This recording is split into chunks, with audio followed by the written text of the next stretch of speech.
Anak laki-laki ini tanpa sengaja melihat ibunya menuangkan deterjen cucian ke dalam makanan. Makanan itu ditujukan untuk saudara tirinya. Ia langsung berlari ke kamar kakaknya dan memperingatkannya agar sama sekali tidak pernah memakan makanan dari ibu tiri mereka. Kakaknya hanya boleh makan makanan yang ia bawakan. Namun kakaknya menderita amnesia. Ingatannya kembali ke nol setiap 30 menit. Karena itu, sang adik harus terus-menerus mengingatkannya setiap hari. Sampai akhirnya kakaknya membentuk refleks bersyarat. Dengan cara ini mereka berhasil bertahan dengan aman selama 1 tahun penuh. Suatu hari, ibu tiri mereka menemukan roti yang diam-diam dikirim oleh sang adik. Semua rahasia pun terbongkar. Yang tidak disangka oleh sang adik, ibu tiri itu justru menggunakan kasih sayang seorang ibu sebagai alasan, mengklaim bahwa semua yang ia lakukan adalah demi kebaikan kakaknya, agar ia bisa mewarisi seluruh kekayaan keluarga. Hal ini membuat sang adik merasa semakin bersalah, padahal meski mereka adalah keluarga tiri, hubungan kedua bersaudara itu selalu sangat baik. Ketika kakaknya berusia 17 tahun, sang adik terlalu takut untuk mengikuti ujian renang, dan kakaknya tanpa ragu memilih menemaninya. Saat ibu tiri hendak menghukum mereka, kakaknya menanggung semua kesalahan. Akibatnya ketika ia dipukuli, kepalanya tanpa sengaja membentur paku. Sejak saat itulah ia mengalami amnesia. Sekarang, untuk mencegah sang adik mengganggu rencananya, ibu tiri ingin mengirim kakaknya ke sekolah asrama. Sang adik benar-benar putus asa. Ia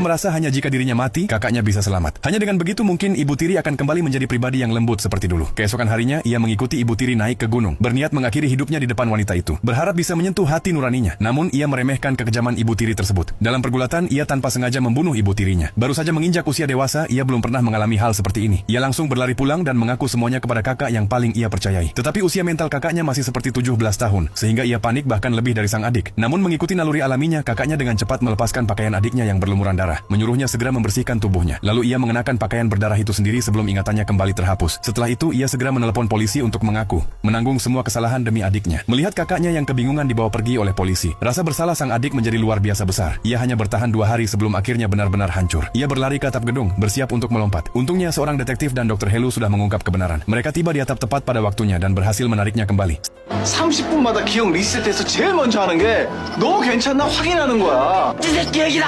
Sang detektif tidak pandai berbicara, jadi Hilu harus turun tangan sendiri. Ia bertanya apakah ia benar-benar tidak takut mati. Setelah mendapatkan jawaban tegas dari sang adik, Hilu tiba-tiba memeluknya dan melompat. Tepat ketika semua orang mengira mereka berdua pasti akan mati, adegan berpindah. Ternyata mereka mendarat di atas bantalan udara dan sama sekali tidak terluka. Pada akhirnya, sang adik menerima hukuman sesuai hukum. Kakaknya dikirim ke rumah sakit untuk menjalani perawatan. Di bawah perawatan dokter, amnesianya pasti akan sembuh.